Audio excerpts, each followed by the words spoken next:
You got everything? Mm-hmm. No coffee, wow. I just had a coffee.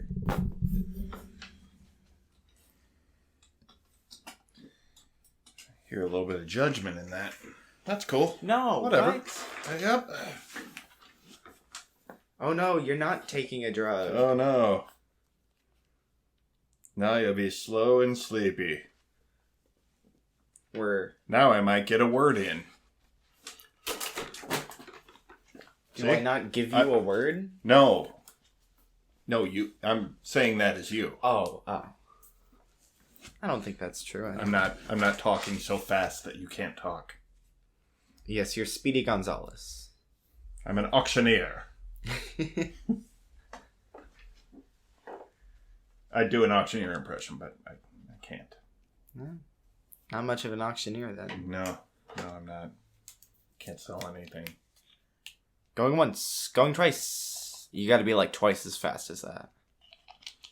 But if you would like to buy some art at very reasonable prices, philrood.com.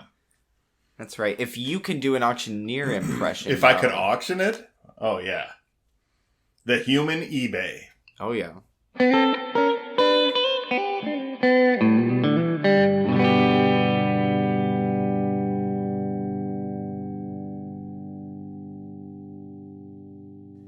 Hello and welcome to The Picture Show with Austin and Phil Rood. I am Phil Rood, the dad.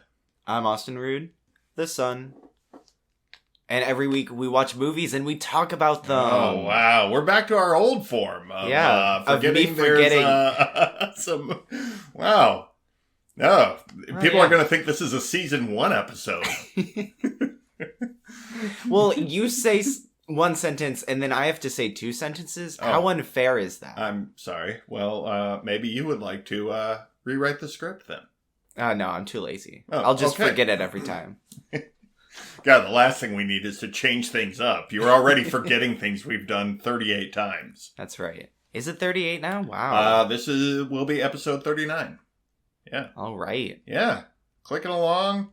We're almost nearing the end of season 2. Yeah. And then we got a short break coming up. Your summer vacation. That's right. And then we're already making plans for season 3. Tentative plans. We have ideas. We have ideas. More on that as they either come to fruition or we just say, this sounds like too much work. We need to have like an event like E3 where we announce our big plans. We announce our big plans and then we inevitably miss the mark and it's... We have the audience for that, right? Super disappointing. Oh, yeah. Yeah, absolutely. We have a worldwide audience. Obviously. Our episode on Tenet dropped at 1 a.m. our time this morning as we're recording this. Already getting feedback on it. Actually? From the other side of the... Yes, we have a listener in New Zealand. Oh, wow. Heather gave me some comments on our YouTube video this morning. She must be translating that into English, right? Yeah, I put subtitles on there. It curbs off all the R's. And in case that joke didn't get it, I know New Zealanders speak English, okay? Our American humor is a little tough for the rest of the world to get. It's a little too very, dry, too intelligent, you know? That's really it. It's too stuffy. Oh my gosh. As you can tell from our American comedies like Family Guy and American Dad. Just real highbrow stuff. Anyway. So off track now. Way off track. This week, what have you been up to? Doing a little bit of reading and just continuing my Simpsons Season 8 rewatch. What's so special about season 8? You still didn't tell me, like... It is, Eric Berg from the Zing This podcast, theorizes that season 8 is like the pinnacle season of The Simpsons. And I'm maybe halfway through. You're testing his theory, kind of? We're taking a look at it, coming up here. And, just looking at the episodes that are in that season, there are some heavy hitters. Give me some examples. The Hank Scorpio episode is in there. The episode where Poochie, the new character on Itchy and Scratchy, that's voiced by Homer, the dog everyone hates. Homer's Vision Quest, where he eats the pepper and has the I like the farmer's market, and he sees the wolf and stuff. The wolf voiced by Johnny Cash. I mean, it's stuff like that are, you don't realize, all these really iconic episodes are in this season. Is that the season with Lisa's goodbye with like her substitute teacher? No, that's really early. That's like a season 2 episode. That is my favorite episode with Mr. Bergstrom. Yeah. It's that's a great one with Dustin Hoffman as Mr. Bergstrom. But this, I mean, there was just, I watched the episode where Homer sees an alien, and then Mulder and Scully from the X-Files show up to investigate it. And it's a really, it's just some of those things that stand out as like all-time great Simpsons episodes. A lot of them fall right in that season, and it really is just that sweet spot of where the Simpsons was really nailing it. I need a list of just the best Simpsons episodes, because like I don't feel like watching 28 seasons or whatever they're at now, but I mean, I've seen a lot of it. I don't know what I haven't. I'm sure there's like a top 50 episodes list by BuzzFeed or something like that, but with an ad between every item on the list. Yeah, you could. Yeah, I get it. I don't want to go and rewatch everything, because I mean, even like season 8, like not everything in that season is great. There's some that are just like, okay, it's fine. Well, that's every TV show. It's not that every episode nails it, but there's some really iconic stuff in there. That's cool. It's interesting to go and rewatch and sort of revisit some of these that I haven't seen in a long time.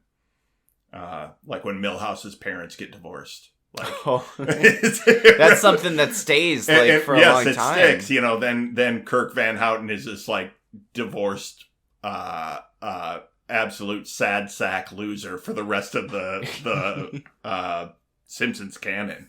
But like that's where the foundation for that is. Is Ned Flanders' wife in there yet? Or? Yep, she's not dead. Maud's not dead, but the episode where Flanders' house gets destroyed by a hurricane.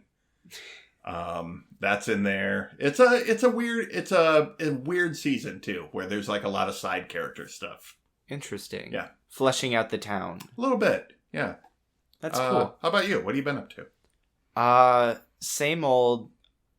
Let's see. Love, Death, and Robots is season 2. Season 2, yes. Right. That came out recently, and I've been watching that, and I'm disappointed. Like, severely disappointed. Really? The first season I thought was, like, pretty good. Like, the thing is, it's all individual things. It's an anthology. Created by different people. Right. Like, so you're gonna have some you like, some you don't like. Some that are just shock value. Some that are basically just Call of Duty. Right. And so I liked, but they had like 18 or 20 episodes, and so you could kind of like watch and pick through, and like there are probably 5 or 6 that I think are like amazing. And then season 2 has 8 episodes, and I've watched them all now, and there's like a lot of really good animation, but most of the stories just aren't there. Yeah. They're focusing solely on animation and like graphics, making them look like realistic, and I don't care for it. I didn't like that aspect of season 1. David and I reviewed it on Brokebot when it first came out. And yeah, like it took this big sample size. It took like 20 something episodes to get the 4 or 5 that I thought were really good. And then like maybe half of what was left I thought was fine. And then half after that was just garbage. That I hated, that I'm like, you're just trying to shock me with sex and crazy violence. And I'm not shocked by it. It's just dumb. You know what I mean? Right. And so it really left me like, season 2 came out and I was just kind of like, yeah, I don't care that much. Like the episode, if you were to tell me like, here's 2 episodes that are great that I think you would like, I would watch those 2. But I don't feel like investing my time in watching a whole season to try to get those couple good people. Because the stuff I liked in season 1, I really, really liked. Mm-hmm. But I would say Zima Blue. Zima Blue's great. And there's 3 robots. That's from season 1. Then season 2, I would really only recommend Tall Grass. Okay. It's like this cool story about a train, like it stops and they don't know why it stopped. And then this guy wanders into tall grass, and there's not much story to it, but it's a fun, interesting. No, I'll watch that concept. One if you say that's the good one. You know, the best out of not great. Yeah, I mean, if you liked a lot of the same ones from season 1 that I liked too. Zima Blue is the best thing ever animated. It really is very, very good. Not just for that series. I think it's a really good animated short. Right, it's a standout. The other one I remember liking is like there's like this Russian army one. I think it's the last one of the season maybe. And then there's like these giant bugs that are attacking it, or aliens or something. Yeah, I kind of like that one. I don't love the animation style, and it's not like amazing, but it's a kind of cool little war story. Yeah, I'm not that much into like warfare, so I kind of just didn't vibe with it. But like I recognize it's a good story in there. Yeah, I just remember liking it. I haven't seen it since it was pretty new. So. Yeah, this season has pretty much like a Mandalorian type character in one episode. Like it's ridiculous. Gotta cash in on that real quick. So yeah. Well. Okay. To each their own, I guess. I think so. Somebody will. I think if you watch that, you will find something you like in there. It's just a question of investing the time to get through all the episodes to find that 1 or 2 that you like. Right. And I'm thinking with like the shortened episodes, I know they have a season 3 coming out soon. So I think they just like broke up the amount of episodes so that they can like constantly be releasing content. Okay. But like I just don't know if it's worth it. Yeah. So yeah, I don't know. Anyway, moving on. You want to take us through what we're talking about today? Yes. This week we experienced Inside. After 5 years away from performing, Bo Burnham is back and better than ever.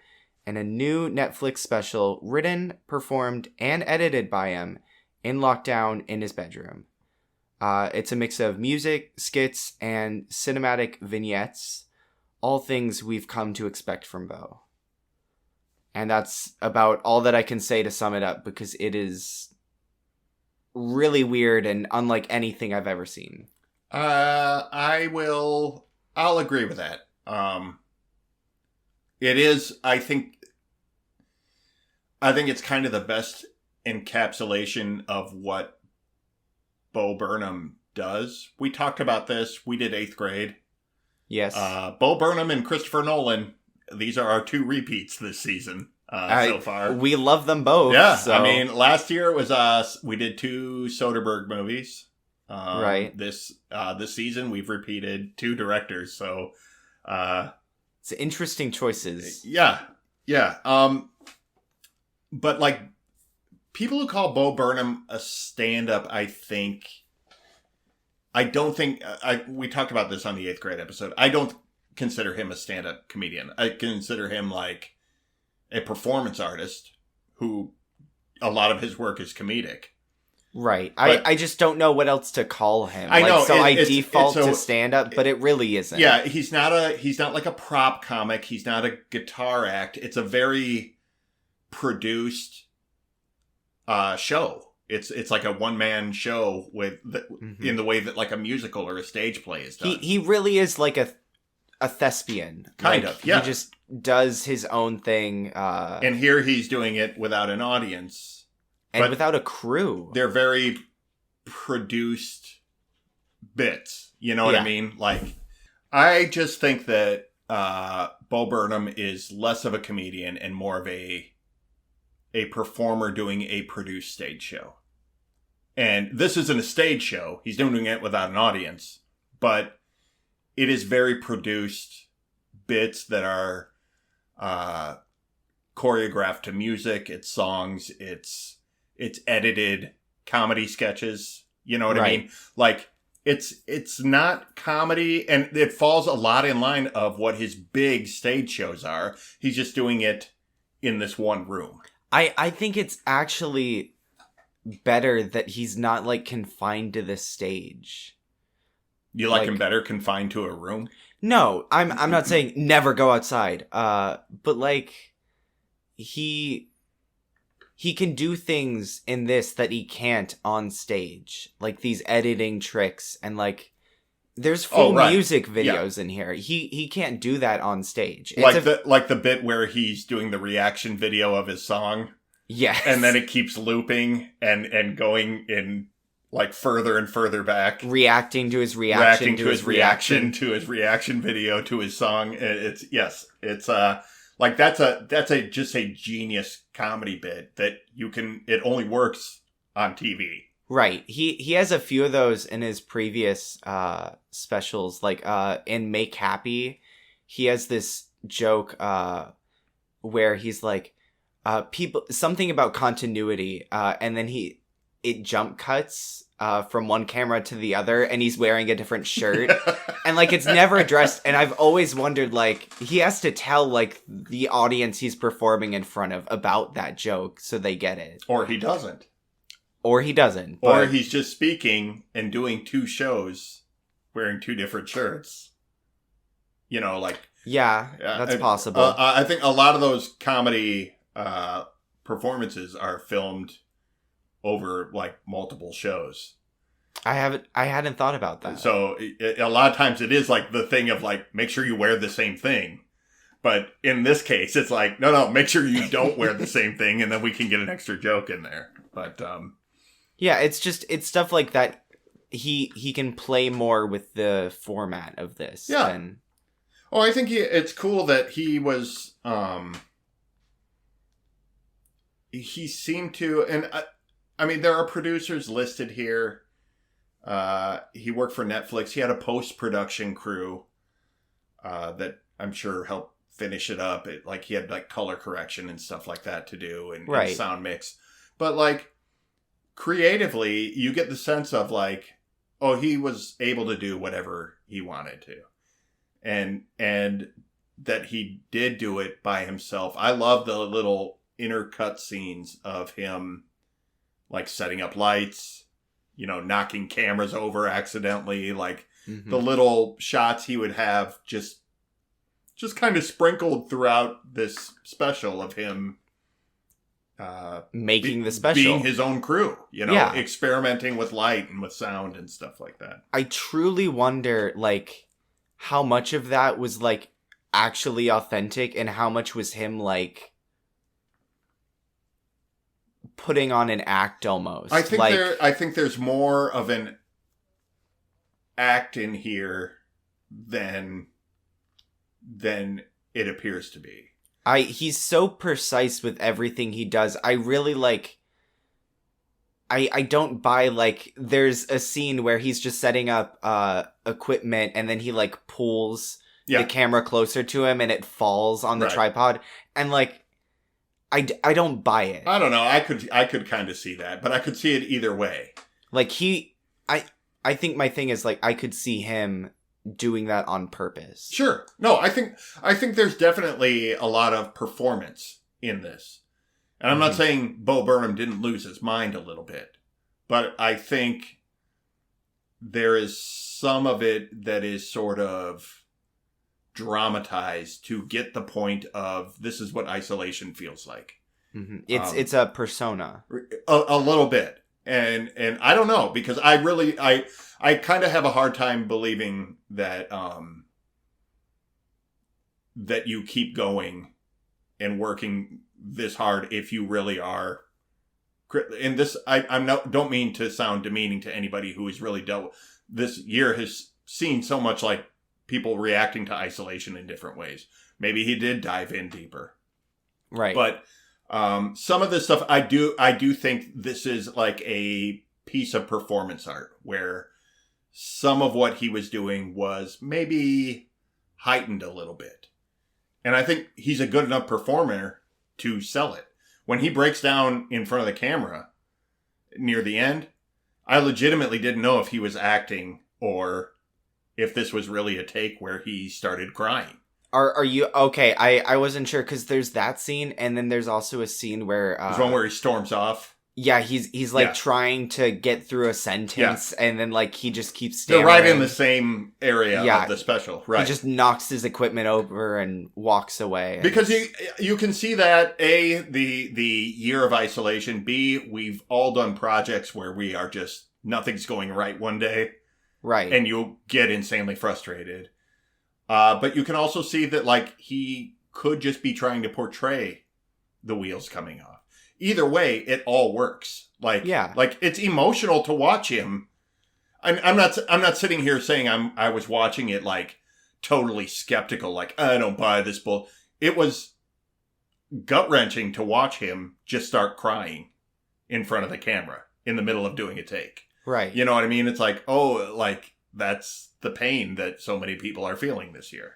And then there's like quiet moments. My all-time favorite, I don't know if it's my favorite, but like, he does a scene where he starts talking about how he wanted to finish this, special before his 30th birthday. And there's a clock right next to him, and he goes, I turn, 30 in a minute. Yeah. And like, he's like, we're just gonna sit here and wait and get back to work. He just watches the clock. Yeah. And it's so weird. I like it. I like that he's not afraid to put a quiet moment in something. I think movies in general are super afraid of like quiet moments now. Did you feel uncomfortable in that moment? Like I did. No, I felt not uncomfortable, but you feel like the tension. The dread. Not the dread so much. You just feel the tension in watching the clock. And I just liked the pause. I liked that there was a moment in there where we're all focused on one thing, and also we're not being like bombarded with content, or here's 100 jokes, or here's a bunch of stuff to process. It was just, let's all sit here and watch this clock. And then the clock ticks over, and then like a song starts. Like immediately. Like, yeah, I'm going back to work now. And it just was like this, I don't know. I think it's a brilliant, tiny moment of calm in the middle of just a sea of content that he put out there. Because when his sketches are going in his songs, there's like 100 jokes. They're just flying at you constantly. It's a lot. It's intense. It's intense comedy. It's kind of like a breakneck pace. Yeah. Like you just keep going. In the same way, we talked about this the other night. Movies like Airplane or The Naked Gun or Top Secret. Like the reason everybody loves those movies is because it's just jokes on top of jokes on top. Some of them are physical. Some of them are word jokes. Some of them are puns. Some of them are just silliness. And they're just so many of them. And it's all just piled on top of each other. And it's a nonstop thing. Right. And this is the same thing. It's a different kind of humor. But like his songs, because you're listening to the music. And also like, I'm always like marvel, like, there are comedy songs, and this is like this super well-produced comedy song. Right. And it's just got so many jokes in it. And then like music videos, like he has a song called white woman's Instagram. That is so funny.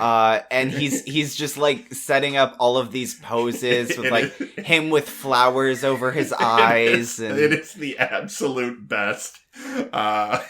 It's really great. I laughed through that whole thing because it's like, oh, I see a million of these Instagram accounts a day. It's so funny. I want to talk about kind of the different moods that are here because it goes through a lot of them. Like there's that which is like silly, and there's another one. There's the phone sex, like the sexting. Yeah.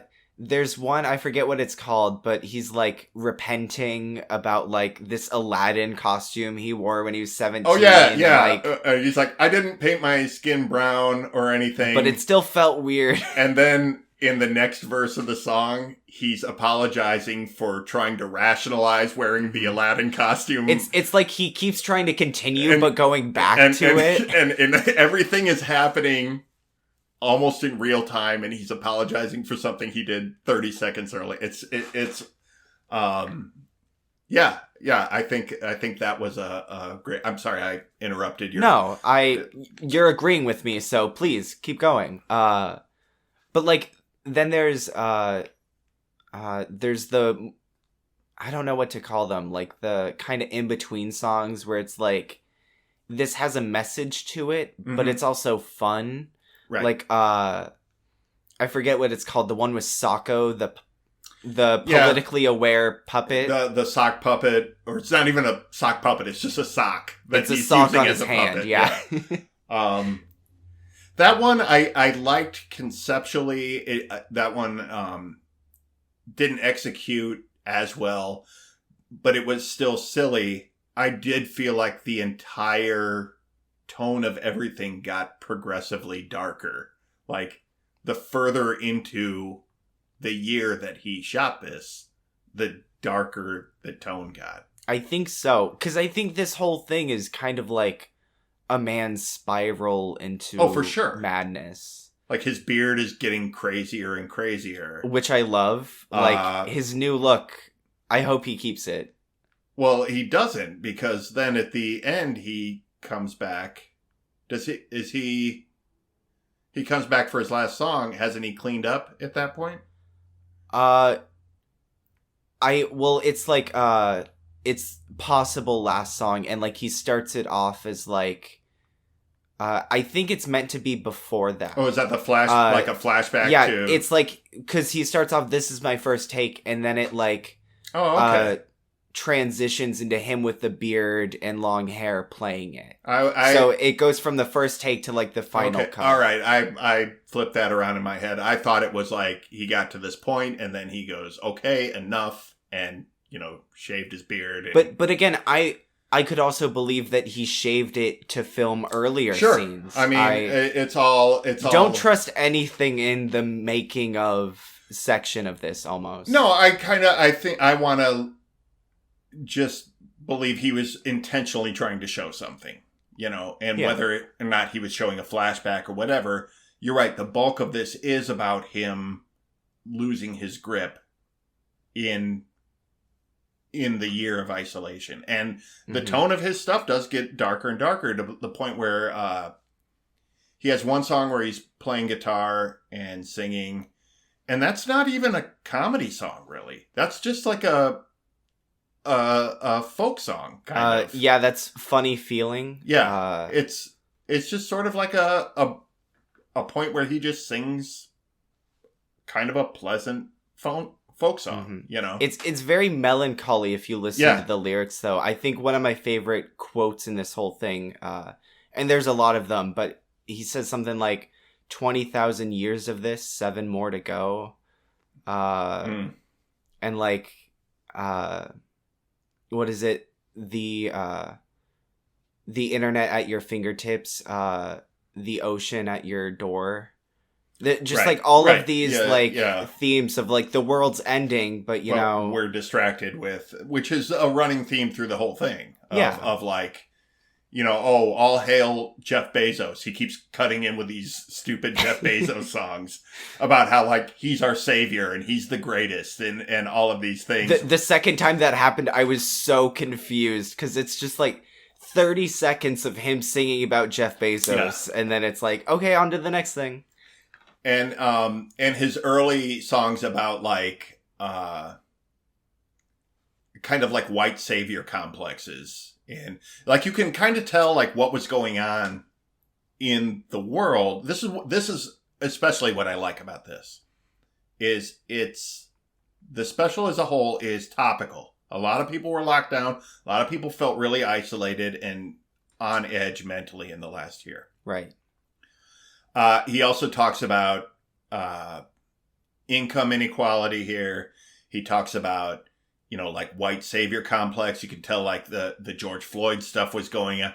But he never mentions George Floyd. He never mentions COVID. He never mentions Dr. Fauci. He doesn't talk about vaccinations. He's not talking about any specifics. He's just talking about the overall, and maybe he does mention COVID. I'm not going to say he never mentions any. No, I don't think he does. The whole thing is, we're locked down in our houses. The world is going to shit. And we're all just looking for distractions. Right. To keep from actually having to deal with it. When he sings about like white saviors and how it's like, oh, it's time for, what should I do? And people are like, just be quiet and listen. He's like, well, I don't really like that. And how like income inequality. And they're like, well, do you want to give up some of your wealth? He's like, no, not really. And like, yeah, like, he even says like, do I want to give away some of my money? No. And it's just sort of like the realities of everybody gets to go on social media and talk this big game. But when it comes to doing something, and people suggest, well, here's what you can do. They go, not really. I don't, and I just, that's his theme here without talking about specifics. It's in the White Lady's Instagram song about, there's a lyric in there about a quote from Lord of the Rings that I've attributed to Martin Luther King. Yes. These social justice, rich white ladies who care about things, but aren't knowledgeable about any of them. And that's not to call out women. It's white men. It's virtue signaling as a whole. And I love this special. I think will ultimately be kind of timeless. The lockdown is the most specific thing. But it's not a special I expected songs about coronavirus and things like that. And it's like, no, it's none of those things. I'm really glad he didn't go that way. I am too. It was super refreshing to see comedy that wasn't, hey, how about that vaccination, huh? Right. like this kind of shit that's come out in podcast form. And he kind of boils it down to like, I don't know, like, because like when you get to the specifics, you forget about like this issue exists like as a whole. Like you can talk about income inequality in terms of like Jeff Bezos has a lot of money, but then you're forgetting like all of the other billionaires that also have a lot of money. Like, and just the general idea of like, this is a problem. Let's not talk about the one specific example that made us all talk about this for 15 minutes. Right. Like, it's just the thing of like, this problem exists. Like, whether, it's like everybody wants to talk about violence in the ranks of police and racism in terms of policing people. But we only want to talk about that when a black person is murdered by a cop. Right. Like, and then people forget. And then it fades and we wait until it happens again. It's like school shootings. It's like every thing refreshes that, but then there's no follow through until it happens again. Then we have to start all over. And he's just kind of not calling these specifics out and just throwing the issue out there without any prompting from a specific incident, like saying, yes, income inequality. Let's make fun of Jeff Bezos because didn't we all flock to Amazon this year and make him a trillionaire and pretend like he isn't problematic in a million freaking ways. You know what I mean? I mean, he even starts off the special, like, the first song, he's talking about, like, I don't have the answers, like, I'm not gonna solve all of your problems with comedy. I'm just telling jokes, and working on something to distract myself. Yeah. And to hopefully distract you. Yeah, there's a lyric in his first song that's like, here's some content. Like, yeah. Like, it's just sort of like, I can't fix anything, here's your content. And then talking about, here's some jokes. Like, if you wake up and your house is on fire, call me up and I'll tell you a joke. And it's just sort of like, yeah, comedy doesn't really fix anything. Like, it just makes you feel better. But he's still gonna make... But he says something like, am I still gonna make money off of this? Yeah. But anyway. Right. I mean, it's a really interesting... It's a really interesting look at this. It takes a really unique person to be able to say, I'm going to talk about income inequality, even though I'm a rich guy. And I'm also going to make fun of myself and also make fun of other rich guys. And I'm not going to fix the problem at all. And you're going to come away from here happy that I did this, even though I've done nothing. Like, there. I mean, he's honest about it. That's what I'm saying. It's a really honest look where he's like, yes, at the end of this, I'm rich and I'm getting richer, and you're not. And I recognize that's a problem, and I'm doing nothing to fix. And also, I'm not vilifying him for that, by the way. And also, a comedy special isn't where you go to fix the world. Like, no, he could still be donating to charity. He could still be doing stuff. I don't know what he does with his money. I mean, he lives in like a 1-bedroom house, so... Well, according to this special anyway. Fair enough. I don't know where. No, I mean, yeah, he did shoot it. I don't believe he spent a year in that room. You know what I mean? I think that's where he shot his special. Maybe it's his work studio? It could be. Know. He could have a room in his house. It could be could be his pool house. I have no idea. Right. But, I mean, it's an interesting concept either way, because I think part of what worked for me was feeling the claustrophobia of that room. Like, you get sick of it after a while. You get to feel how closed in. And I know this is not a revelation to a lot of people. I don't want to sound like I'm unaware of this. I spent the last year going to work, and that carried its own anxieties with it. And I'm not comparing one to the other. So I don't know what it's like to be cooped up in the house for a year. I know a lot of people who were, and I know a lot of people who had a lot of mental stress on themselves. So I want to recommend this to a lot of those people, and a lot of people who weren't, because I gelled with this. I understood where it was coming from. I think this will give people who weren't cooped up in the house last year an understanding of what it was like to be. And I think people who were cooped up in the house will feel seen. Will feel not alone. Now, this does come with a trigger warning. Maybe that's too much for you. But if you can watch this, I really want to recommend that you watch this and let yourself feel things, because this is comedy, but it was surprisingly like gut punching. It's depressing. A little bit. It's sad, and it's claustrophobic, and it's emotional in a lot of parts. My thing with Bo Burnham is that, like, and maybe it's because I'm like kind of pessimistic, but I don't like pandering, and I don't like same. Everything's gonna be okay, because sometimes it's not. But if you're just gonna be like honest about it, like, hey, things suck, but also I'm gonna make it funny, and you're gonna forget it sucks for a little bit, or like, right, it gives you both emotions. It's a, like we said, he's not trying to fix anything. Right. You can acknowledge that things suck without saying, the world is lost and this is all hopeless. You know what I mean? Right. When he talks about why he walked away 5 years ago. I wanted to talk about that. That's so... Go then. You have things prepared about it. I was just bringing it up as for me, that was like a insanely honest thing for him to come out with. It is. Okay, so to understand this, you gotta like kind of understand his last special 5 years ago. He produced a show called Make Happy. Right.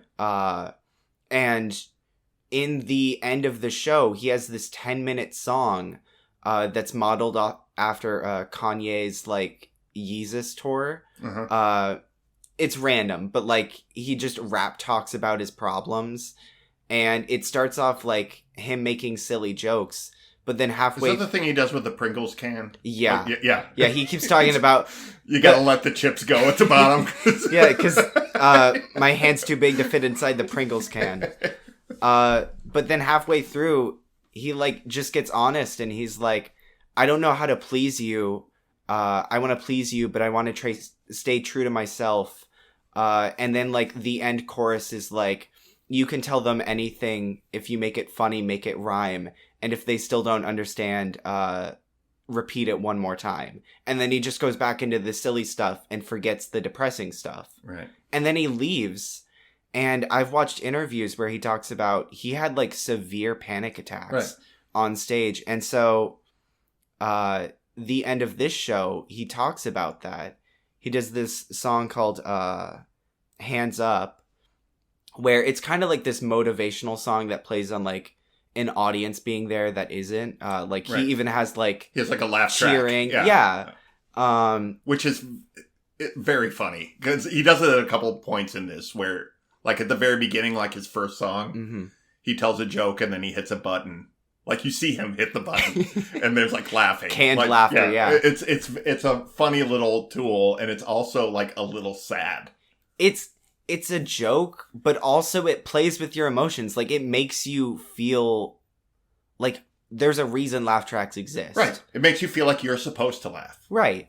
And it also, I think, there's another level of you feel how much he needs an audience to where he has to have a laugh track in his house. You know what I mean? So there's like a sadness to it too. It is sad, yeah. Yeah. In this song, Hands Up, he's like encouraging, like, it's a pump up song, like, get ready, this is the finale. And then he does this rap, and it's like the lighting for that song is like copied from Make Happy. Okay. So it's kind of like a sequel to that. I've seen it, but not enough to have picked up on. I've seen that and part of Make Happy. Right. And so he tells the story of how he took a 5-year break, and at the beginning of 2020, he was ready to start performing again. Yeah. And then quarantine happened, and his anxiety got worse, and now he's back in there.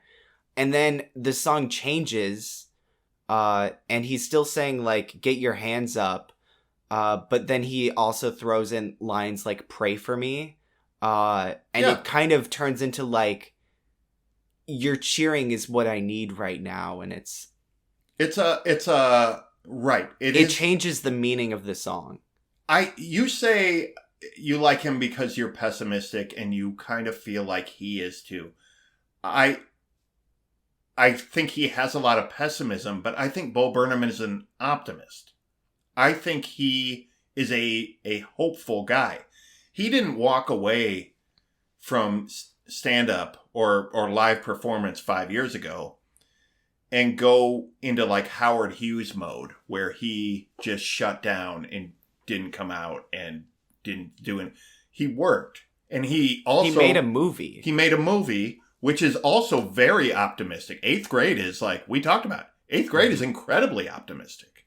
It's about looking forward with acceptance and hope, with all this positive stuff. Maybe it's not like a bright and sunny outlook, but it's a, oh no, more high. My first high school experience was horrible and traumatic. Well, That's it. No, it's about looking forward and loving your future self and accepting your present self. And that's as hopeful as it gets. It's just realism, yes, like mixed in, because it's not. There's a thing I like to call like toxic positivity, where people like right. You bring up a problem and they're like, "No, that's not a problem. You're in denial Be happy." of it. Right? Yes. But I don't think that's the same thing as being an optimist. Right. I think you can be an optimist and be real. Not only did he make a movie, and he talks about it in the special, like he was working on his panic attacks. He was working on his anxiety and getting better. Yeah. Like he didn't just throw in the towel and go, okay, I'm an anxious person. I can't ever perform again. Mm-hmm. He wanted to perform, and I think he wants to connect with audiences again in a live and meaningful way to him. And that comes across in all of that. So, as dark as some of this stuff gets, the idea of pray for me, of cheer for me, is sort of like, let's hope we can get on the other side of this, and I can come perform for you live. Like I feel like there is a lot of that in that. As dark as this special is, he just peppers the personal optimism in there. Right. I agree with that. I don't know how to transition. So moving on. Let's just do it. the way he does with jump cuts. Cut. Smash cut to the next thing. So I wanted to talk about there's these weird, like, let's go into analyzing mode, because there are a few scenes in here where it's like really kind of like you can interpret it a lot of ways. The ending is one, but I'm going to save that. I wanted to talk about there's a anti-suicide PSA. I'm glad you're bringing this up, yes. So he starts off, I can't remember, but in one song he jokes about suicide, and then immediately the next scene is him sitting in a chair talking to the audience, like this, like, I'm the hip youth pastor kind of guy. Right. And he's like, don't kill yourself, man. Come on, man. Really? And he says something like, if I could kill myself for a year, I would. Yeah.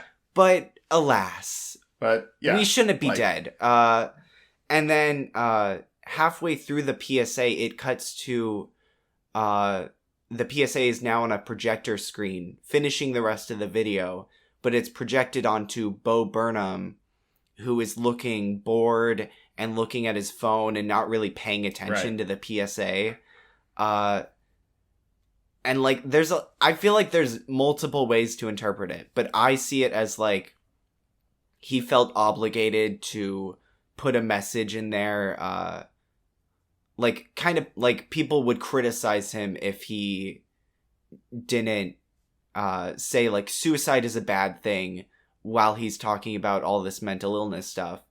But then he's also like critiquing PSAs and like, that's not actually how you engage with someone, and that's not how you get your message across. I think I don't think he was worried about what people would say, because I think if he was worried about that, he wouldn't have even broached the topic of suicide.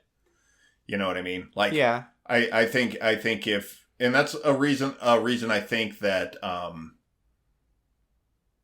another reason I think he was left alone to do what he wanted to, because I don't think any modern producer would be like, yeah, let's keep that in. Like, you know what I mean? Like, it struck me at the very beginning, like the content warnings come up, and it was like language and suicide. And I was like, I've never seen that as a warning. Like, I didn't even pay attention to that. Yeah.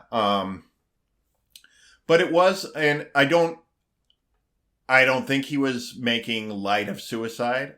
I don't make light of suicide. I know people who have lost people to suicide. I think it's a very serious thing. I think it was actually kind of responsible to talk about it, and kind of genius in the way that he did.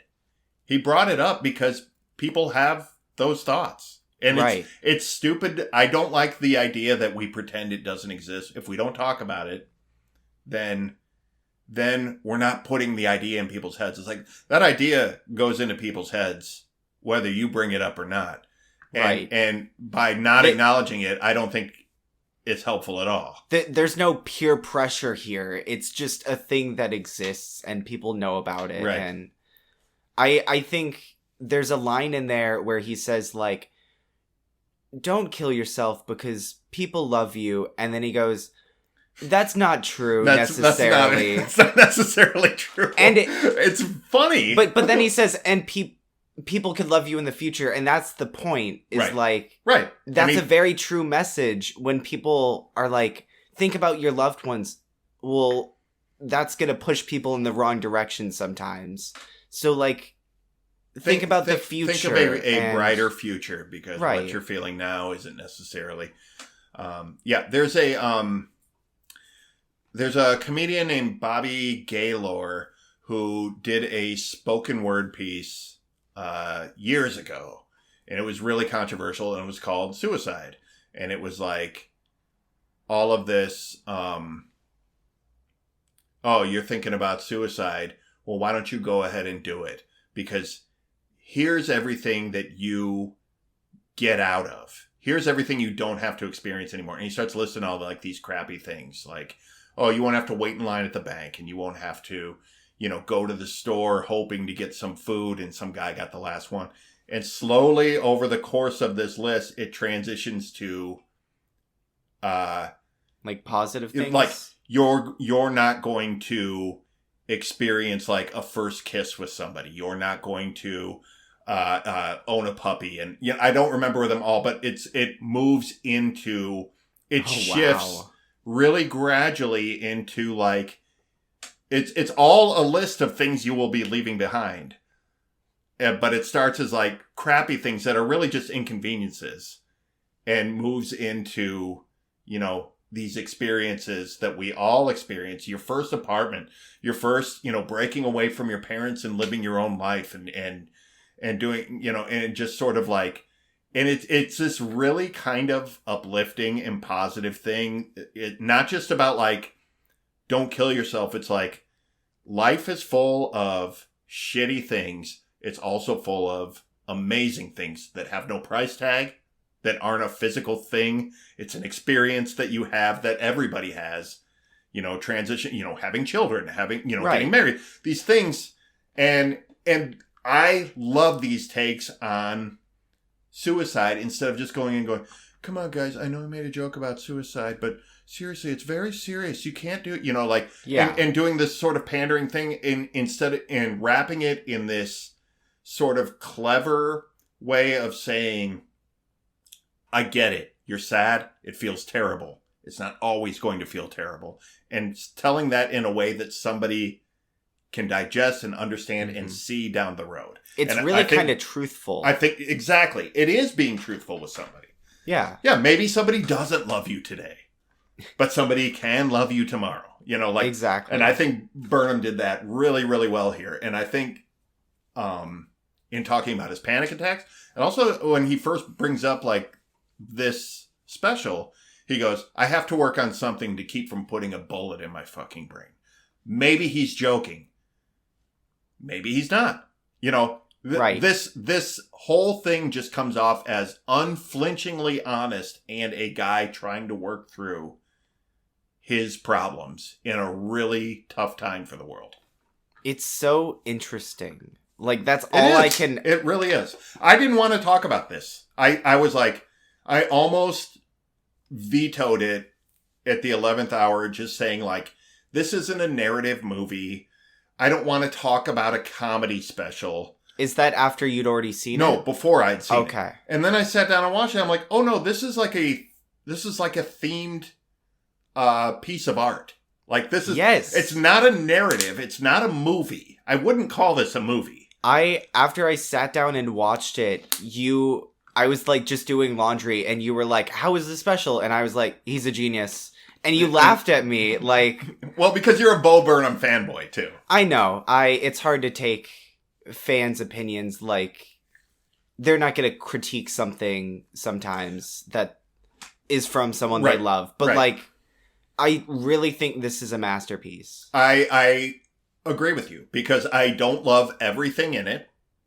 It has sketches that didn't work for me. But they are still on theme with the message that he is trying to convey in the same way that a filmmaker is trying, a film is a series of scenes that are trying to convey a message. Right. And this is the same thing. They're just vignettes as opposed to being totally connected.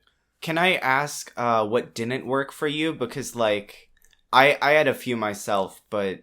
I think the one that stands out the most is, like, the video game, the like, life simulator, where... he's live streaming himself. The live stream stuff was the funniest part of that. And I realized it wasn't supposed to be, like, a hilarious... there was an interesting mix of, like, the funny stuff about, like, all the cliche things that video game streamers say. Yeah. Against, like, the sadness of this guy who can't leave the room. But overall, it was like a SNL sketch that's like, oh, the core of that is a good idea, but it just goes on a couple minutes too long. Right.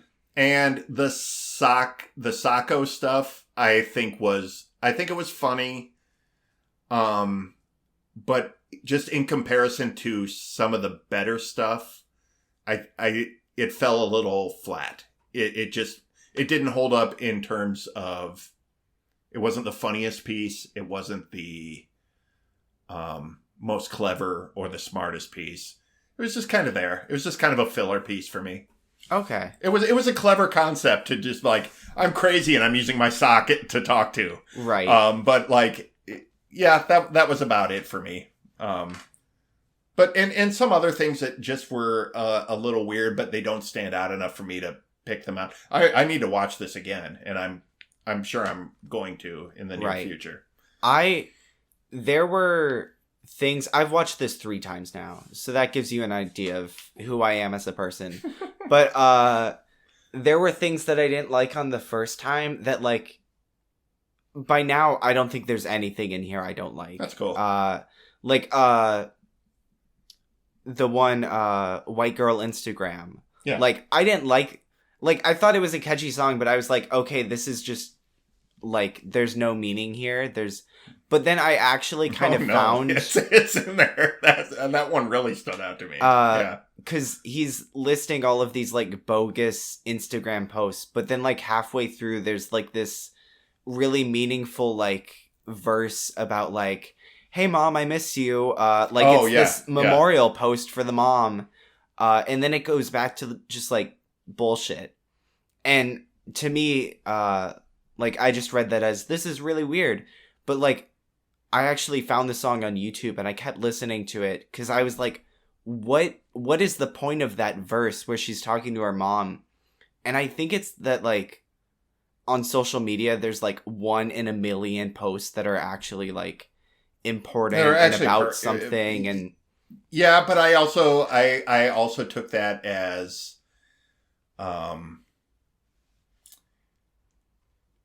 are you posting that for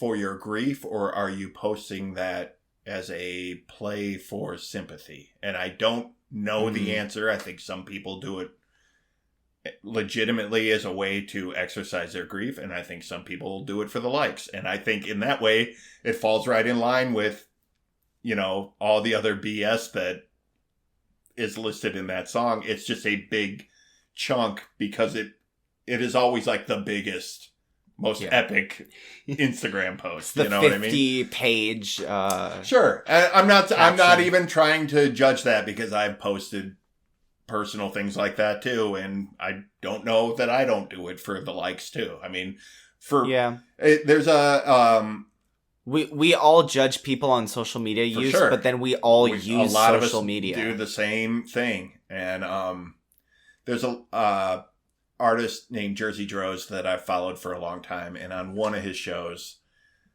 he talked about, like, how artists are very, like, oh, it's not very good, but we always are posting our work online.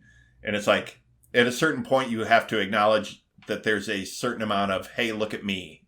Fishing for compliments. Right. The reason we post things online is it's a, hey, look at me, no matter what it is. It's right. You know, otherwise, it would be in your sketchbook for you to look at. You would do it for you and you alone. But and there's not necessarily anything wrong with that. No. It's in excess, I think. Yeah, I think that's a lot of what the commentary of this whole special is like you said, the world's at our fingertips, but the ocean's at our door. You know, like, we're ignoring the problems of the world because of the excess of social media. Yeah. This is where we're living our lives now. There's one like actual stand-up bit in this where he makes a joke. He's like, one should only interact with the real world like a coal mine that you go into and get things you need to post on the real, better social media real world. Right.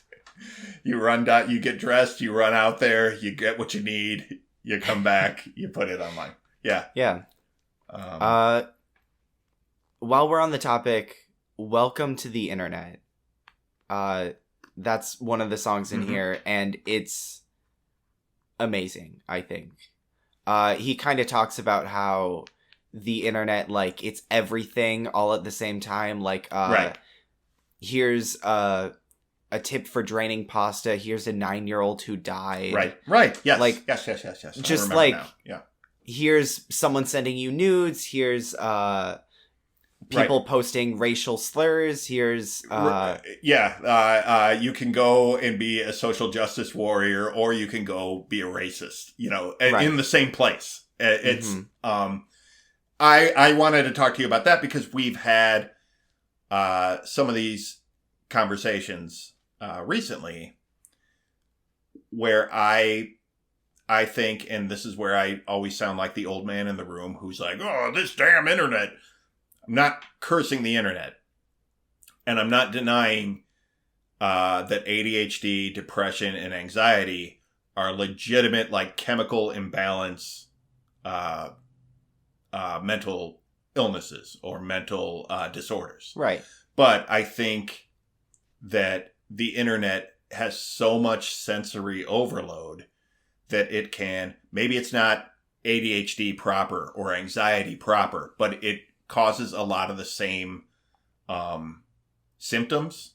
It can cause you to feel the same way, and it makes those conditions worse. Yes, if you're prone to it, I think the reason anxiety is at an all-time high is because, you know, if you look at it on the rise of the internet has probably coincided with that. And I know we're reporting things better now and researching things better, but it just is like, yeah, the idea that the song being that the internet is everything all the time is exactly that's what it hit me. It came back to that for me, was like, yes, it's too much. And I know I hit points where I just put my phone down for a day. And I had to delete the TikTok app off my phone. Yeah. I still have my account. I don't use it much. But, like, I had to delete it because I was getting upset over ridiculous things and commenting just angrily. Because you think it's real. And it's everything all the time, and it all has the same amount of validity in this space. And you take it all as very real and very anger-inducing or happiness-inducing. When you're getting upset over mass shootings and people's opinions on Doctor Who at the same level, yes. There's an issue there. That's the song. That's a great example. But there's a level to the song because it's not just that. It's not just Bo Burnham singing. He's playing the character of this, like, skeezy businessman. Right. It's kind of like a musical theater song, and he's manipulating you with the internet. He's like the guy who's selling the internet to you. Yeah, like he says, your mommy let you play on her iPad when she was 2, and it did everything we designed it to do. Yep. Like, there's all these things, and then it ends on, like, the most amazing evil laugh ever. Yeah. It's really good. It's like a take on the Steve Jobs interview when the iPad came out. And some reporter asked Steve Jobs, like, what do your kids think? And he goes, oh, we don't let our kids use this. And it was like, oh, that's everything we need to know about this thing right here. That really tells you if you believe in a product. It really does. They're like, oh, don't be silly. No children should have this. I mean, yours should. Not mine, though. Yeah, because that's how I pay for things for my children. But I wanted to talk just real quick about the idea of art and suffering. Yes. This special portrays, I made this art because I suffered. And this is an ongoing conversation. Can you be funny without being damaged? Can you be artistic without having been through some traumatic experience? And I believe you can be a creative genius while having a good, balanced life. Mm-hmm. And I do worry a little bit about, I know there are legions of young artists who are almost wanting to be damaged and traumatized because they think that's their key into making great art. It's a very real thing. It is a very real thing. And I just want to do my own PSA and say that is not necessary. This is a portrayal of somebody making something that they are living, and it happens to be a great piece of performance art. I don't think it's necessary to be damaged to make something this brilliant. With that, I feel like the misconception there is someone who's been through a lot and has trauma, when they make a meaningful piece of art about that trauma, there's a passion there. It's kind of like a vent piece. Sure. And so people think, okay, trauma equals passion equals art. And it's like, no, passion can come from a lot of things. It comes from a lot of places. And when you're young, like, oftentimes you're not gonna... It's hard to find passion sometimes. Like, you can have an idea. Right. I struggled with this as a writer. Like, I would have ideas that I enjoyed, but, like, I didn't have the passion when it came to writing them. Yeah. And so it's just... Or the life experience a lot of times. That's true, too. And the downsides that you're looking for, I think a lot of times just the ups and downs of life will provide enough shitty times for you to have something to write about, to create about, you know, like, right. And it just is like, it is a very interesting portrayal. And I don't want to PSA this too much and be like, don't worry, kids, you don't have to lock yourself in a room. But it is just sort of like, it's an interesting correlation. And I feel like it makes an argument for something that I don't necessarily believe to be true. But I don't really feel like he was trying to make that argument. That this is where it all comes from. To me, I see this more as like distract yourself by making art. Kind of, yeah. Like he's turning that anxiety into creative fuel. Yeah, which a lot of people do. It's a good way to alleviate that stress. And I would guess that Bo Burnham, I think you do see this in a lot of like really successful creative people. I would guess Bo Burnham is a workaholic. I would bet he has a hard time sitting still. Probably. The amount of specials, high production, like comedy shows that he produced in a really short time. He really only did comedy for like 10 years. He did 3 stage productions that toured around the world, and then a movie, and then this. Yeah. All before he was 30. Before he was 30. He called it out at one point here, and he said, in the last 14 years, and I'm like, holy shit, that's right. He started when he was like 16. On YouTube, yeah. Right. So it is just like, you get a sense that like, oh, he's locked in his house. He's not going to just sit there and do nothing. Like, right. He's going to produce something. And I want to talk about what could be next for Bo Burnham, because I have no clue. I really just don't know. He ends this special with him going outside. Well, kind of. Yes. There's this scene. It's a stage, yeah. Yes. He's in the room that he's been in the whole time. just sitting in a chair looking depressed. And then this wave of light, this line of light comes on him, and he turns around and the door is open. And he carefully like pushes it open. He goes outside and we hear like birds chirping. And then as he closes the door and looks around, it's a spotlight and we hear the audience clapping. Yeah. And he tries to go back in and it's locked. He's locked out. Right. And then if that's not enough for you, it turns into a projection on the wall inside to imply that, like, he never really left. He's still inside the room. He's watching the special inside the room, and then he smiles, and it's over. I think it implies more of he doesn't know what's next, and I think that scares him. Okay. Going outside is going into the future, and... it's wide open. What, part of it is like, I hate this room. I've been trapped in it. Also, it's safe in here. Right. And in that possible ending song, which comes right before that, he says something like, I'm done singing, but I'm still inside. Right. So I don't know, like, maybe he'll make another stage production. Maybe he'll make another video production like this. Maybe not in lockdown, but just in general. Or another movie.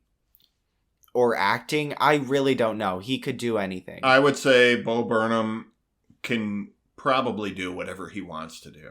And I don't know if that's good or bad for him. I don't know if he is going to try and amp himself up to doing live performances again. Which I gotta be honest with you, I think if Bo Burnham had come to like Tampa or Miami, I'd have been like, okay, whatever. If he were to come in the next year to Tampa or Miami, I think you and I would go. I think I would be like, after watching this, I'm like, it's not that I wasn't sold on how smart and brilliant he is. This hooked me more than 8th grade did. This really got a hook in me, and I'm just sort of like, this is a whole different level of genius that I've ever seen from him before. His act has matured too. Yeah. Like, I don't want to call his previous specials childish, because they're not. But, like, there is a certain level of... There's just more substance here. Yeah. It's funny takes on serious things. As opposed to just orchestrated silliness, which is what I would call most of his other stuff. It's not bad. It's just like... It's just comedy songs and sort of... And edgy songs. It's him smart. Trying to push the envelope. That's where I think I've always had a little struggle with him, is when he was young, he was trying to be edgy in the way that young people are. And I'm just sort of like, he's a kid trying to navigate an adult comedy world, Right. And I think he's really grown into a mature performer in that way. I think so too. But... Like, I would love to see him tour, but I would rather him never tour again if it means, like, better for him. Oh, like, for sure. Like, I know it's so complicated, like, because he acknowledges his relationship with the fans and how he's like, I want to make you guys happy, but I want to make me happy. Right. And sometimes that's not the same thing. It's... So much, I mean, again, that same kind of, like, conversation about, like, oh, would we have Van Gogh's work if he wasn't crazy? Aren't we better for him having been insane? And it just is sort of like, I get it. I do get it. It's weird and we don't know for sure. But you have to realize, like, he's a person.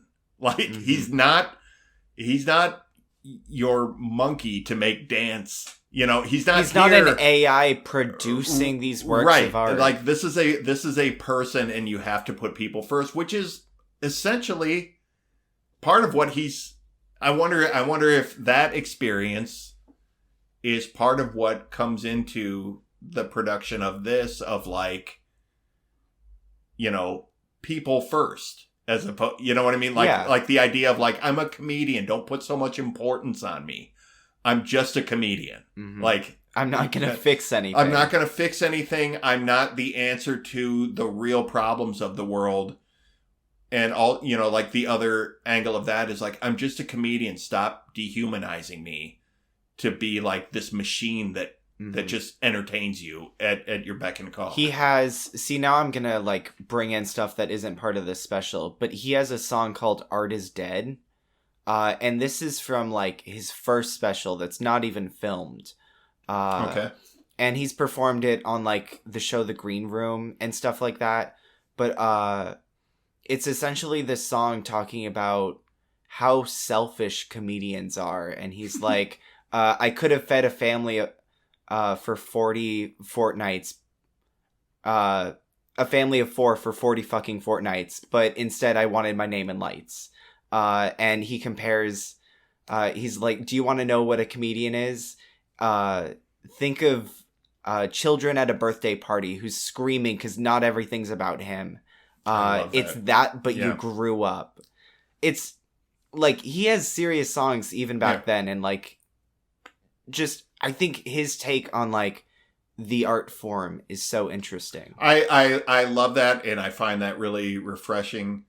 When people ask me why I don't like Joe Rogan, it's less about Rogan's stupid politics and his selfish beliefs about the world, and more about like, he's one of this school of comedian who's like, we're the last truth tellers as comedians, and we're these important people in society, and just really taking, making dick jokes as this First Amendment warrior, we are carrying society forward. If you have to preach your self-importance, right, that's a huge red flag. And it's why he runs a podcast where he sits and talks for 4 hours at a clip, because he just really, there's this self-importance wrapped up in that I find just incredibly insufferable. Oh, I know. Podcasters expressing their opinions. I know. Yes, there's a little bit of. Rogan in particular. You're a comedian. You hosted a show where you dared people to eat bugs.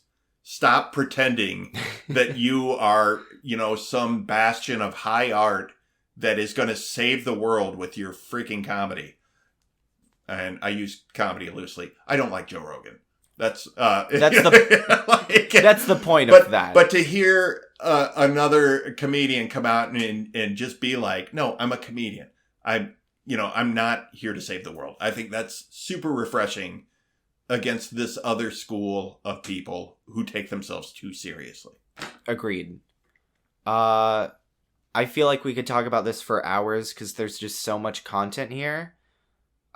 There's a surprising amount to pull apart in this thing. So, I wanted to see if we could both like pick out what our favorite song is. I have a list here, so if you don't have them all, but I thought that was how we could close out today, because why not? Yeah, let's see. Why don't you go first, and I'll let me. Yeah, I think White Girl on Instagram stands out to me as like the funniest, probably.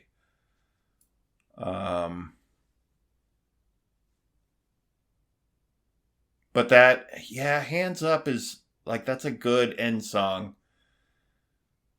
FaceTime with my mom. That one was just kind of silly. That's where it started with, the more comedic stuff is at the beginning. I would probably have to watch it all again. Is there a soundtrack album to this? No, there's like 2 official YouTube ones. Like he posted Welcome to the Internet and Netflix posted FaceTime with my mom. Okay. and then the rest are just kind of people's recordings that are being taken down. Yeah.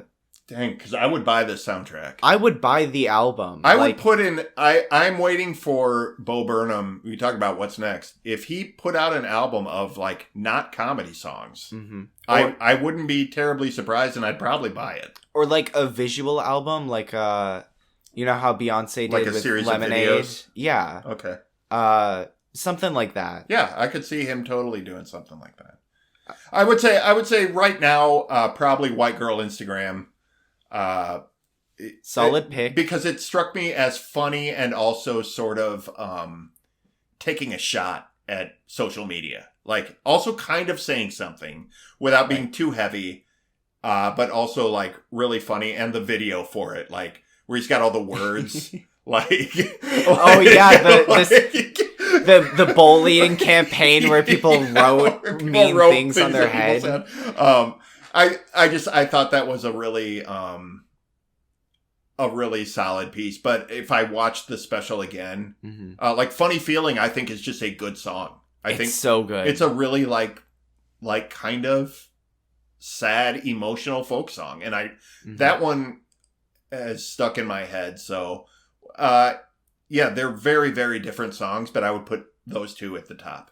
That's the most memorable, for sure. White Girl Instagram also has the benefit of, like, I feel like he had a lot of fun making that. Like, it just looks like fun with all of the shots he created.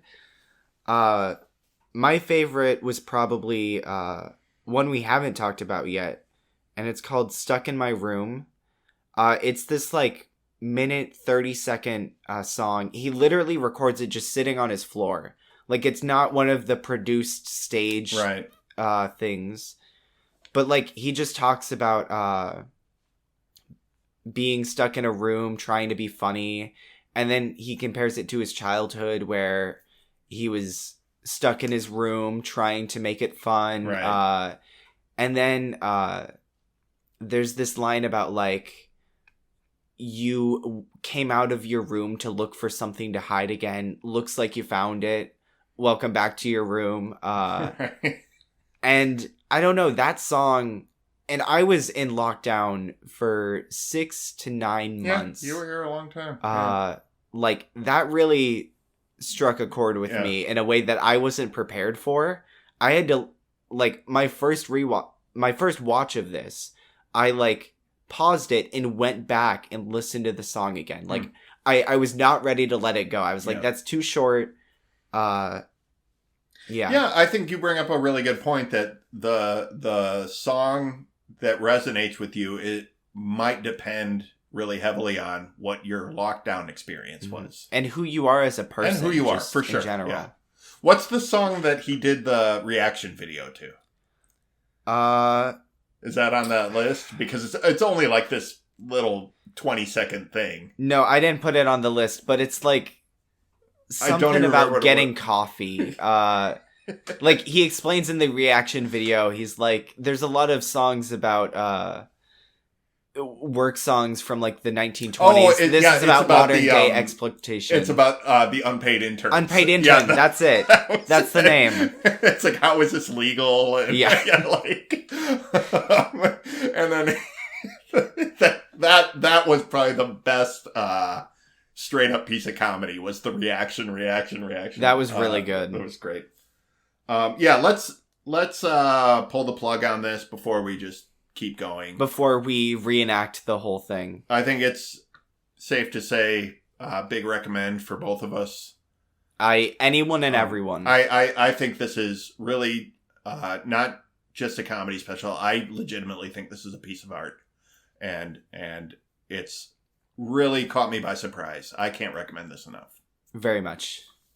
Cool. Let's close that out and move on. We got some shout outs this week besides our very enthusiastic recommendation for Bo Burnham's Inside. What do we got, Austin? That's right. We're giving you a lot to watch. I'm shouting out The Anthropocene Reviewed, which, if you know all of our shout outs, that might sound familiar. That's been here before. But this is not the same thing. So John Green started a podcast where he reviews things pertaining to humanity. And he has released a book called The Anthropocene Reviewed. It's the same thing, but it's not like a script book like you might find from Night Vale. It is new reviews for the book, but it's also sort of a memoir because he's reviewing things that are important to his life. Things like root beer, his favorite drink, and his brother, and all of this stuff. And there is a animated video of the first chapter being read aloud by him. And so that is what I'm shouting out today. And it's animated like what's that thing? StoryCorps kind of style, or is it like a full like feature-length cartoon? No, it's StoryCorps. It's like one line making the whole thing, and then the line weaves in and out as he talks. It's really interesting, and that first chapter is really explaining the book, like explaining why he wrote it and how the podcast started, and like 5-star reviews and why that's even a thing. It's a really interesting thing, and it's also new for John Green because he is known for like teen romances, teen stories. But this is his Isn't first. there always like a dying kid in his? Not his always. I think it's always. But moving on, this is his first nonfiction adult sort of work. Okay. And it's really poetic. So check it out. Good deal. What do you have? I have a way that you can pay for dick jokes. I have I have the Movers Ultimate Indiegogo. My cousin and future guest, Ben Rood, has written and directed his second movie, and it is a comedy called Movers Ultimate. I have seen a rough cut of it. It is very funny. It's a comedy about a crew of movers, going through their day, trying to figure out... Like a workplace comedy? Yeah. And, there's a couple characters at, the crossroads and trying to figure out their lives and just, a bunch of comedy of errors as they try to move this difficult customer out of their house. It's very funny. It has been shot, and some of the post-production still needs to be paid for, so they are doing their last push to get them over the finish line to hopefully get the movie released this fall. That's awesome. So they are running an Indiegogo, and if they have different levels, it's essentially a pre-order of the movie. Mm-hmm. So you get something for your money, and it helps a small independent filmmaker. Ben lives in Ohio and makes movies on a very tight budget, and he makes good movies on a budget, Mm-hmm. And if you like to support indie artists and see the films and work that comes out of that, please give this a look and throw Ben a couple bucks. It'll be really helping a project. Just a few feet to go over the finish line. This is their last push, and it would mean a lot to this project. That's incredible. And it kind of reminds me of like this. We just watched kind of an indie production, totally. But like Bo Burnham has so much money. Like, sure, not everyone is as fortunate. So like, but we also I want to step back because I did want to talk about this. You see, like some of the we talked about this while we were watching yesterday. He has a song where he's singing, and as a drum beat happens, there's like a flash of light. And about halfway through the song, I realized he has his flashlight on his iPhone making that light, and he just holds it against his thigh until that drum beat comes up, and then he turns his phone out and it lights up the back of the room and it backlights him. Right. Yeah. That's the kind of thing that indie filmmakers, indie artists do. These things that are low cost, real simple, and they work. And, it is the same kind of thing where he produced this himself and he had to figure out ways to do this without a crew that he could do as he was performing. And it's the same kind of thing. Yeah, the budgets are different for sure. It's really cool, but, how you got to be creative about things. Limitations breed creativity, and But back to Movers Ultimate, I'm super proud of Ben for carving out a niche for himself in the indie film landscape, which is super tough to do. It is so hard to make a movie, and he really strives to make it on a really tight budget, and Movers Ultimate looks great. It does not look like a cheap movie, and if he can get this last push over the line, it'll just bring the whole thing home, and I'm so excited for him. So if you can help out, it would be super appreciated, and we're gonna have Ben on to talk about Movers Ultimate later on this year. As it's rolling out, I want him to do some promo for it here. Now I want to watch it. We'll give it a look. That rough cut from you? No, I do. I have a link to it. And, I'll support that Indiegogo too. I'm throwing a few bucks at it, and really want to see Ben bring that movie home. Because that's the thing with Indiegogo. Like, if everyone throws in a few bucks, like for sure, you don't have to put $50 a month or something crazy. And it's not like Kickstarter is like, if you don't hit your goal, you don't get any of the money. You get whatever you raise on Indiegogo. That's good. So, and it's pre-orders for the movie, which gets it seen more. So, it's all good stuff. We want to thank you for listening to this episode of The Picture Show with Austin and Phil Rood. If you enjoy our show, please leave a review on your podcatcher of choice. It helps our visibility. It helps us grow the show. That's right. And another way to help us grow is to tell a friend. It might be a little hard if you're stuck in a room, but scream as loud as you can about our podcast, and maybe an annoyed neighbor will check it out. That would be great. Yeah. What's next week? Next week, I am going to take it back about almost 30 years now.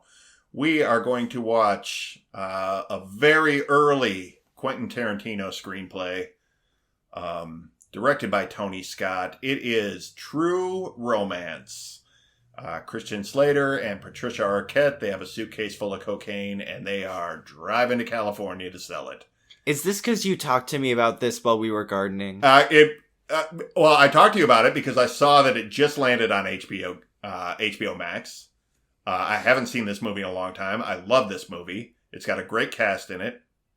All right. Christian Slater, Patricia Arquette, Brad Pitt's in it. Michael Rappaport. Let's see, who else? James Gandolfini is in it. Christopher Walken, Dennis Hopper. Val Kilmer plays the ghost of Elvis. This movie... I recognize like two of those names. You will recognize people as you watch this movie. You go, okay. Oh, that guy, yeah. Now, this movie is Tony Scott directed, and he's highly stylized. The screenplay is by Tarantino, also highly stylized. This movie is bananas, and it's so much fun. And I can't wait to show it to you. All right. Well, that's quite the pitch. It's fun. I love this movie, and I hope it's held up. I have not seen it in quite a while, but I watch this movie really regularly for a long time. So, it'll be cool. And you're not a Tarantino guy, so this will be kind of a good sort of introduction to Tarantino because he didn't direct it, but he wrote it. So it's sort of like a baby step into that. Like I can see what's his voice and what's his. Sure, yeah. Visual look. Yeah, it's very distinct. All right. So, that's next week. Austin, what's your social media?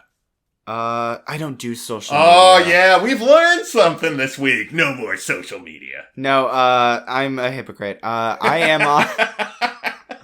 am austin.n.rood on TikTok and Twitter, and I'm also the Old Who Review on Twitter. I am philrood.com, and from there you can get my social media handles. You can see a post for each of our episodes, and you can buy art from our episodes. Don't forget, this is on YouTube. My channel is The Rood Warrior on YouTube. You can also get there from my website. And for all but the first, 5 or 6 episodes, there is a video component to this show. I feel like I don't shout it out enough on here. Right, the speed drawings. You can listen to it as you watch me draw the episode art for it's a picture for inspired by this movie. Each movie that we watch. I should write this out so I can actually explain it succinctly. But that is on YouTube if you want, and the art is for sale on my website. So that's philrood.com. Awesome. Austin, you want to read the credits? Yep. We did everything. Just like Bo Burnham. We are like Bo Burnham. They're not as clever. Or rich. Well, I've been holding out on you, but... I knew it. I'm working on that beard. There you have it. We'll see you next time on The Picture Show. See ya. Go watch Inside.